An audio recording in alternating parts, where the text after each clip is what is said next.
So hello Hazik, once again a very good morning to you. Welcome to our science class, जिसमें हम लोग देख रहे हैं फिजिक्स का एक चैप्टर जिसका नाम है pressure, wind, storm and cyclone.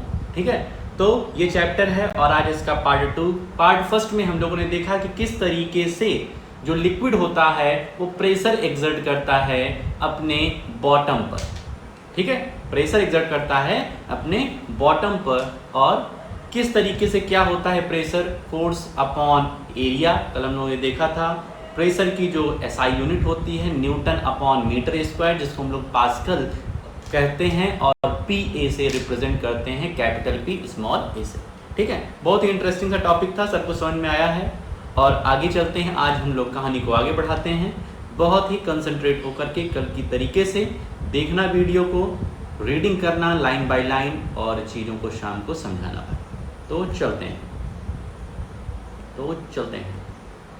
तो हम लोग चल दिए भाई साहब, चलते नहीं चल दिए। Activity 6.2 let us find out. यहाँ लिखा है do liquids also exert pressure on the walls of the container, late us find out by conducting the following activity. कल हम लोगों ने देखा था ये कंटेनर में यदि हम लोग वाटर को रखते हैं तो वाटर जो है वो अपने बॉटम पर प्रेशर एक्सर्ट करता है, बॉटम पर प्रेशर एक्सर्ट करता है। लेकिन आज हम लोग देखेंगे क्या ये लिक्विड, ये जो हमारी कंटेनर की वॉल है, क्या उस पर भी प्रेशर एक्सर्ट करता है या फिर नहीं। आओ देखते हैं। Activity 6.2 let us find out. Take a used plastic bottle and remove its cap. कह रहे हैं एक प्लास्टिक बॉटल कैप लो और उसके कैप को रिमूव करो। Make 4 small holes near the bottom around the sides using a needle और nail. कह रहे हैं एक प्लास्टिक की बॉटल लो, इसके कैप को रिमूव करो और उसके बाद यहाँ पर नीचे की तरफ इसके 3 ठो क्या करो, 3 ठो छेद कर दो नीडल या फिर नेल की हेल्प से।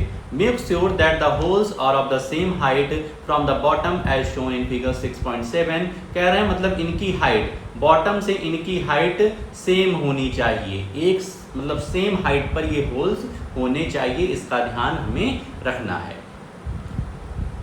ठीक है, seal the holes with a tape and fill the bottle with water. और इसके बाद इस होल को एक टेप के साथ सील कर दो और उसके बाद क्या करो, पानी भर दो इस बॉटल में। Now remove the tape from all holes at the same time. What do you observe. कह रहे हैं एक साथ क्या करो, वो टेप को खींच दो। क्या हुआ, एक बॉटल को लिया, उसके कैप को हमने हटाया, नीचे 3 ठो हमने होल किया सेम हाइट, बॉटम से सेम हाइट पर 3 ठो हमने होल किया। उसके बाद क्या किया, इस होल को एक टेप के साथ हमने क्या कर दिया, बंद कर दिया टेप से। उसके बाद बॉटल में पानी भर दिया, फिर क्या किया हमने टेप को जल्दी से खींच दिया। क्या तुम ऑब्जर्व करोगे, you observe water flowing out through the holes on the sides of the bottle. What can you infer from this observation? It indicates that water also exerts pressure on the sides of a container. Therefore, we can conclude that liquids exert pressure not only at the bottom of the container but also on its side. तो कह रहे हैं कि बात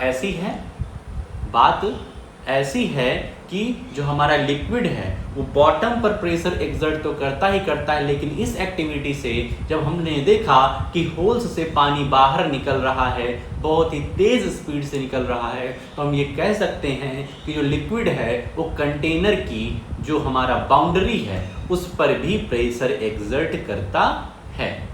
ठीक है, in fact liquid exert pressure in all direction. तो भाई साहब यहाँ से क्लियर हुआ कि जो लिक्विड है वो हर तरफ, हर डायरेक्शन में प्रेशर एक्सर्ट करता है। You must have seen water spurting out like a fountain from leaking joints और holes in water pipes. Can you explain why this happens? Is it due to the pressure exerted by water on the walls of the pipe. तुम देखोगे कोई pipe है और बीच में से थोड़ा सा छेद हो गया है, तो यहाँ से तुमको फाउंटेन जैसा तुमको दिखाई देगा, यहाँ तुम्हें फाउंटेन जैसा दिखाई देगा, एकदम फव्वारा दिखाई देगा। तो ये क्यों हो रहा है, क्योंकि जो लिक्विड है वो इस पाइप की बाउंड्री पर प्रेशर एक्सर्ट कर रहा है और जहाँ उसको जगह मिली वहाँ से वो फाउंटेन फव्वारा बना दिया। एवर हर्ड ऑफ, बहुत इंटरेस्टिंग स्टोरी है। Do you know that the base of a dam is much broader then the top. तुम किसी भी डैम के पास गए होगे या फिर कोई पुल भी देखे होगे, तुम देखे होगे जिस पर वो पुल टिका होता है वो नीचे से चौड़ा होता है, नीचे से चौड़ा होता है और ऊपर से पतला होता है। ये क्यों होता है? This is because a broad base not only support the structure of the dam but also withstand the horizontal water pressure near the bottom.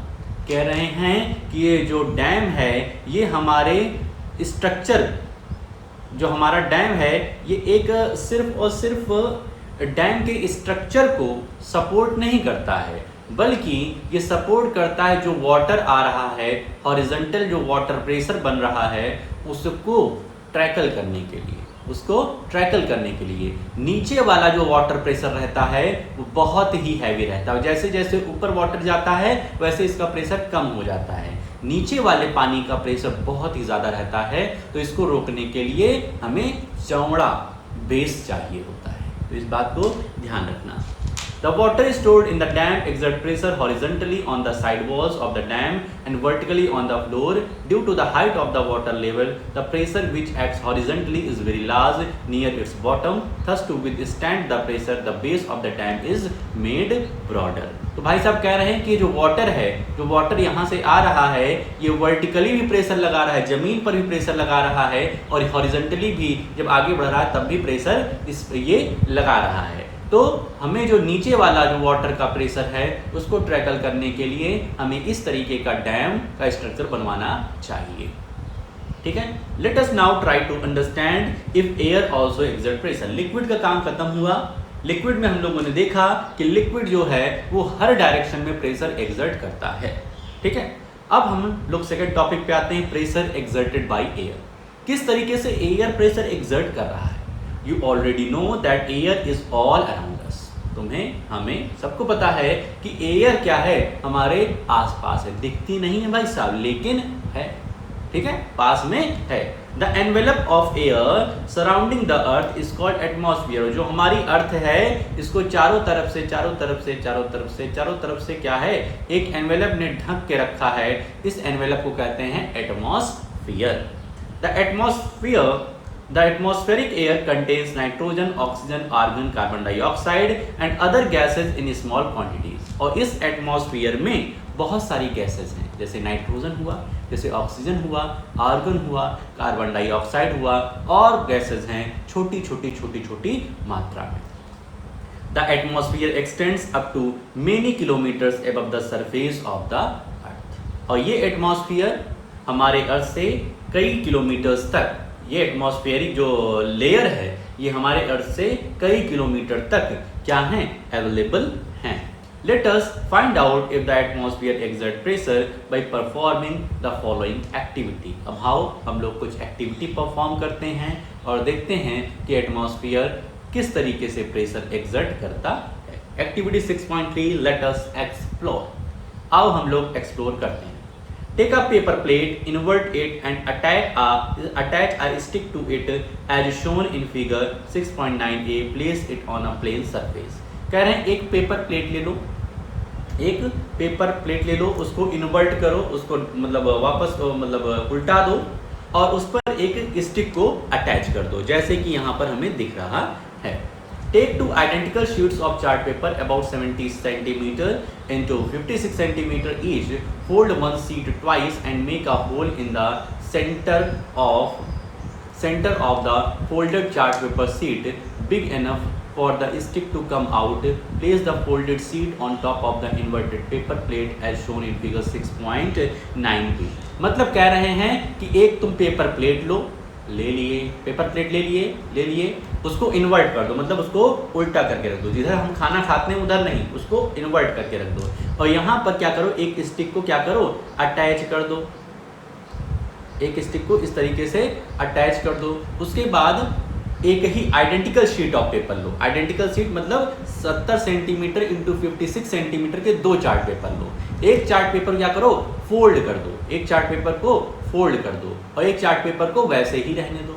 मतलब समझ रहे, एक चार्ट पेपर लो, उसको थोड़ा सा फोल्ड कर दो और एक चार्ट पेपर को तुम वैसे ही रहने दो और बीच में इसको क्या कर दो, होल कर दो। बीच में इतना बड़ा होल कर दो कि इस चार्ट पेपर को उठा करके इस स्टिक में डाला जा सके, मतलब ये वाला यहाँ पर इस तरीके से आ जाए, ठीक है, मतलब वो स्टिक से ऐसे हम नीचे गिरा देंगे, ठीक है, तो यहाँ आके चिपक जाएगा, ठीक है। इसी तरीके से एक एक्टिविटी ये करेंगे और उसके बाद इसको उठा करके देखेंगे। अब स्टिक को उठाएंगे, हम देखेंगे कि हमको कितना फोर्स लगाना पड़ रहा है इस पूरे के पूरे इक्विपमेंट को उठाने में। उसके बाद क्या करेंगे, एक बड़ा वाला लेंगे, क्या लेंगे, एक बड़ा वाला, जो बड़ा वाला चार्ट पेपर जिसको हमने फोल्ड नहीं किया है उसको इसमें घेरेंगे, डाल दिए। उसके बाद उठा के देखेंगे तो हम क्या देखेंगे, हमें किसमें आसानी हुई उठाने में, जो फोल्डेड चार्ट पेपर था या फिर अनफोल्डेड चार्ट पेपर था। तो इसको हम लोग करके देख सकते हैं, संडे को हम लोग कर लेंगे इसको। You would have observed that more effort is needed to lift the paper plate when it is covered with the unfolded chart paper. तुम देखोगे जब ये अनफोल्डेड चार्ट पेपर को, जो बड़ा वाला चार्ट पेपर ला करके उसमें रखे थे, उसको उठाने में तुम्हें ज़्यादा एफर्ट करना पड़ रहा है। क्यों? क्योंकि ड्यू टू एटमॉस्फेरिक प्रेशर, उस पर एयर क्या कर रही है, प्रेशर लगा रही है। और ये वाले में प्रेशर कम लग रहा है क्योंकि एरिया क्या है, कम है, एरिया कम है, इसलिए प्रेशर इसमें कम है। Then with the folded chart paper, when we cover the paper plate with unfolded chart paper, the area of covering sheet increases, the effort needed to lift the paper plate increases. किस तरीके का chart paper है, तो इस पर air ज़्यादा pressure लगा रही है। क्यों? क्योंकि एरिया ज़्यादा है।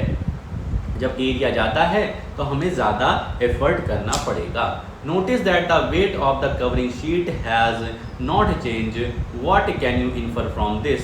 We can infer from these observations that air exerts force on the covering sheet, which makes it difficult to lift the paper plate. तो पेपर प्लेट को लिफ्ट करने में, उठाने में हो रही है समस्या। जब हमने उसको फोल्ड कर दिया, जब हमने उसको छोटा कर दिया, तो हमें हो रही है आसानी। ठीक है ब्रो, समझे? Moreover, this force increases with the increases in the area of covering sheet. जैसे जैसे एरिया को हम बढ़ाएंगे, वैसे हमें फोर्स भी ज़्यादा से ज़्यादा लगाना पड़ेगा लिफ्ट करने के लिए। ठीक है? It means that the air is exerting a force on the paper plate which increases as the area of the sheet covering it increases. As force per unit area is pressure, we can conclude that air exerts pressure on the paper sheet. In fact, air exerts pressure on all objects. ध्यान रखना, air सिर्फ और सिर्फ इस paper plate या इस chart paper पर pressure exert नहीं कर रही है। एयर जो है हम पर भी प्रेशर एक्सर्ट कर रही है। एयर हमारे इन हाथों पर, हमारे इस पेन पर, सब चीज़ों पर एयर जो है, एटमॉस्फेरिक एयर जो है, वो प्रेशर एक्सर्ट कर रही है। The pressure exerted by air around us is known as atmospheric pressure. और ये एटमॉस्फेयर के द्वारा जो प्रेशर लगाया जा रहा है हमारी सभी चीज़ों पर, उसको हम लोग कहते हैं atmospheric pressure. You must have experienced that when you blow air into a balloon, it gets inflated. तुम देखोगे, एक्सपीरियंस करोगे कि जब तुम एक गुब्बारा लो और गुब्बारे में हवा भरो तो क्या करता है, फूल जाता है। कैसे फूल गया? क्योंकि जो हमने एयर अपने मुंह से उसमें डाली, वो जा करके बलून की बाउंड्री पर प्रेशर एक्सर्ट करी, बलून की बाउंड्री को फुला दी, उस पर प्रेशर एक्सर्ट करके उसको फुला दी। Why? This is because the air being filled inside the balloon exert pressure on the walls of the balloon. Can we say that air exert pressure in all direction? क्या हम कह सकते हैं कि सभी डायरेक्शन में एयर प्रेशर एक्सर्ट करती है? Yes. That is why the balloon expands in all direction. हम देखेंगे जो बलून में हम एयर डाल रहे हैं वो सिर्फ एक जगह नहीं फुला रही है, पूरे के पूरे बलून को फुला रही है, हर तरफ प्रेशर एक्सर्ट कर रही है air. What happens when an inflated balloon is kept without closing its mouth? क्या होगा यदि बलून के माउथ को तुम क्लोज नहीं करो? ठीक है, उसमें हवा भरे, उसके बाद उसको छोड़ दिए, तुम देखोगे वो बलून इधर उधर उड़ करके उसकी सारी की सारी हवा निकल जाएगी और वो ठुस हो जाएगा, वो गिर जाएगा। The air escapes from the balloon. Why does the air escape from the balloon? Balloon से एयर क्यों escape हो गई भाई साहब? बाउंड्री तय नहीं की गई, माउथ को बंद नहीं किया गया, तो हवा तो निकलेगी ही निकलेगी। Have you ever wondered how large the atmospheric pressure is? Let us get an idea about its magnitude by performing the following activity. भाई साहब ये जो एटमॉस्फेरिक प्रेशर हो ना, एटमॉस्फेरिक प्रेशर देख रहे हो ना, ये इसको इतने हल्के मत न लो, बहुत ही तगड़ा प्रेशर है। लगातार ये एटमॉस्फेरिक प्रेशर हम पर दबाव बना रहा है, तुम पर दबाव बना रहा है, लेकिन फील क्यों नहीं हो रहा है?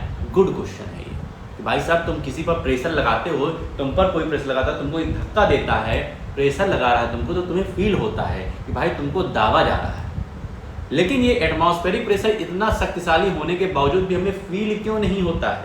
तो फील इसलिए नहीं होता है क्योंकि हमारे बॉडी के अंदर भी एयर है, और वो एयर क्या करती है, वो हमारी एयर जो है वो हमारे इस जो हमारी शरीर है उसकी जो वॉल है उस पर वो प्रेशर लगा रही है। तो हमारे बॉडी के अंदर की जो एयर है वो हमारे बॉडी की वॉल पर प्रेशर लगा रही है। एटमॉस्फेरिक प्रेशर इधर से प्रेशर लगा रहा है, तो इधर वाला प्रेशर और इधर वाला प्रेशर दोनों क्या कर रहा है, एक दूसरे को कैंसिल आउट कर दे रहा है, दोनों एक दूसरे को बैलेंस कर दे रहे हैं। इस वजह से हमें एटमॉस्फेरिक प्रेशर नहीं फील हो रहा है। मान लो किसी तरीके से इस शरीर के अंदर की जो एयर है वो तुम निकाल के बाहर फेंक दो, निकाल के बाहर फेंक दो, अंदर एयर ना रह जाए।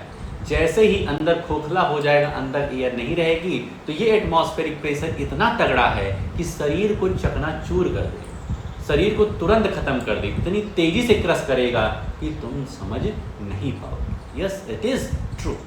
ठीक है, ध्यान रखना।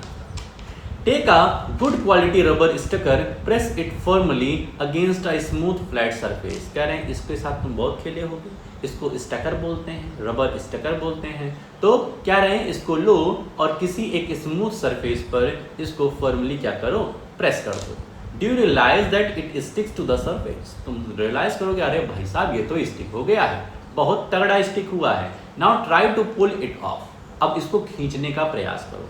Do you find it difficult to pull it off? तुम उसको खींचने में तुम्हें बहुत मेहनत लगी। क्यों मेहनत लगेगी? क्योंकि जो एटमॉस्फेरिक प्रेशर था वो इस पर लागू हो गया है, इसको दबाए है, इसको दबाए है, तो ये कहाँ से निकलेगा? When we press the sticker, most of the air between its cup and the surface on which it is placed is pushed out and the air pressure inside it is reduced. देखो होता क्या है, ये कुछ इस तरीके का रहता है, मतलब कर्व टाइप का रहता है ना, कर्व टाइप का रहता है, तो जा करके इस तरीके से रहता है। इसको हम प्रेस कर दिए तो ये फ्लैट हो गया, मतलब जो सरफेस जो हमारी जमीन है और इसके बीच में जो एयर फंसी थी, इसको जब हमने दबा दिया इस तरीके से तो एयर बाहर निकल गई। अब अंदर एयर नहीं है, अंदर एयर नहीं है तो एटमॉस्फेरिक प्रेशर है, एटमॉस्फेयर जो प्रेशर लगा रहा है वो बहुत ही ज्यादा हो गया। अब उसको बैलेंस करने के लिए अंदर की एयर तो हमने निकाल दी है, अंदर वाली एयर है ही नहीं, तो क्या होगा, इसको निकालने में बहुत डिफिकल्टी होगी। इसको तब हम निकाल सकते हैं जब हम कुछ एयर अंदर घुसेड़ दें, और जब अंदर एयर थोड़ी सी घुसेगी तब दोनों प्रेशर बैलेंस हो जाएगा और हमारा ये रबर स्टिकर निकल जाएगा। बात समझ रहे हो? द सकर बोलते हैं, स्टिकर नहीं बोलते हैं यार, रबर सकर बोलते हैं। The sucker sticks to the surface because the pressure of air surrounding the sucker is higher than the pressure exerted by the air inside the sucker. बाहर वाला एटमॉस्फेरिक प्रेशर जो है वो ज़्यादा है, जो अंदर से एयर प्रेशर लगा रही है उस सकर के अंदर से लगा रही है वो कम है, इस वजह से वो चिपका हुआ है। दोनों को बैलेंस कर दोगे तो निकल जाएगा।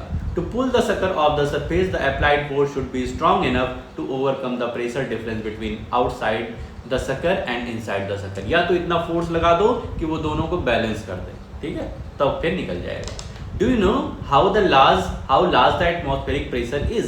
The force exerted by the atmospheric air column over an area 15 cm into 15 cm is nearly equal to the force of gravity on an object of mass 225 kg. कह रहे हैं 15 सेंटीमीटर इंटू 15 सेंटीमीटर एरिया पर atmospheric pressure कितना लगता है जानते हो? उतना लगता है जितना कि 225 किलोग्राम पर ग्रेविटेशनल फोर्स लगता है, मींस लगभग 2250 न्यूटन का फोर्स एग्जर्ट होता है एटमॉस्फेरिक प्रेशर के द्वारा।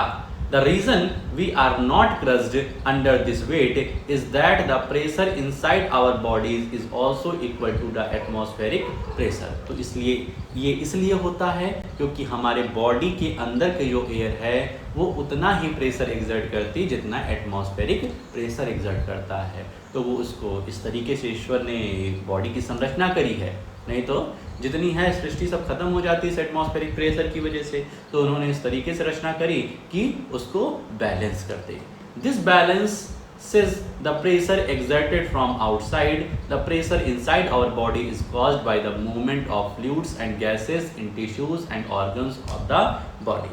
और हमारे अंदर ये जो प्रेशर बनता है ये किसके कारण होता है? जो फ्लूइड्स, कई सारे फ्लूइड्स हमारे बॉडी में रहते हैं, तो फ्लूइड्स क्या होते हैं? मूवमेंट करते रहते हैं, इसकी वजह से प्रेशर बनता है। और जो टिश्यूज़ में गैसेस होती हैं और ऑर्गन्स में जो गैसेस वगैरह होती हैं, ठीक है, एयर जो होती है उसकी वजह से अंदर प्रेशर बना रहता है। I step further, the SI unit of pressure is newton per metre square, also उन्होंने जब pascal Pa. However the practical unit of air pressure is millibar which is equal to the 100 Pa. कह रहे हैं practical case में practical unit जो है, जो हम रोज़मर्रा की ज़िंदगी में मतलब जो हम मतलब समझ लो कि एक बड़ी यूनिट, प्रेशर की एक बड़ी यूनिट को हम लोग मिली बार कहते हैं। और मिली बार इक्वल होता है 100 पास्कल के। 100 पास्कल या फिर मिली बार बोल सकते हैं। Air pressure is also expressed in hectopascal HPA which is equal to 100 pascal. मतलब 1 हेक्टोपास्कल में क्या होता है? 100। ये 100 तो नहीं होगा, 1000 हो सकता है क्या? ठीक है, एक मिनट, दोनों कैसे इक्वल हो जाएगा ब्रो?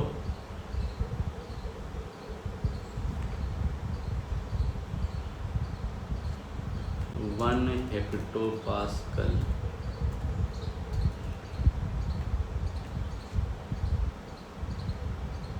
हेक्टोपास्कल और 1 मिली बार दोनों ही 100 हुआ क्या?